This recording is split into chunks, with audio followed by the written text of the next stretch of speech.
ওকে, নমস্কার দর্শকবৃন্দ। এইখানে আপনারা দেখতে পাচ্ছেন এখন একদম রিফিলের প্রায় শেষ।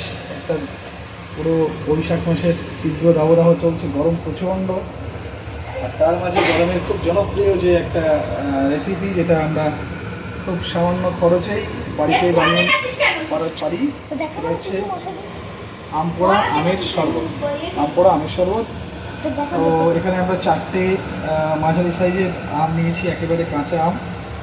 সেটাকে গ্যাসেই আমরা উল্টে পাল্টে ভালো করে খুব ধিমি আছে উড়িয়ে নিচ্ছি, যাতে ভেতরটা পর্যন্ত পুরো সিদ্ধ হয়ে যায়। আর এই মশলাগুলো কি? পাল্পটা যাতে বের করা যায়।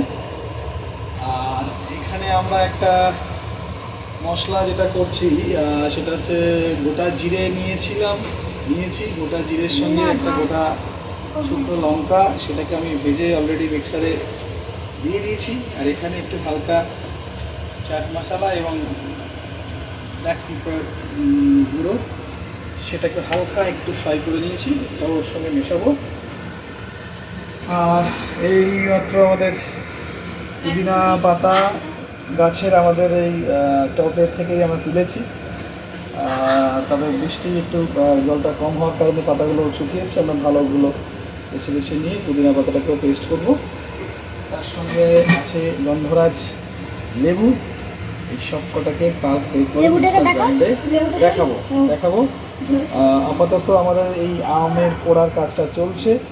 এই অবধি আমি এখন যারা ক্যামেরাম্যান আছেন, আমার ক্যামেরাম্যানকে আছে মিস্টার জিহান হুসেন, আমি তো রিকোয়েস্ট করবো আপাতত ভিডিওটা এখানে শেষ করতে।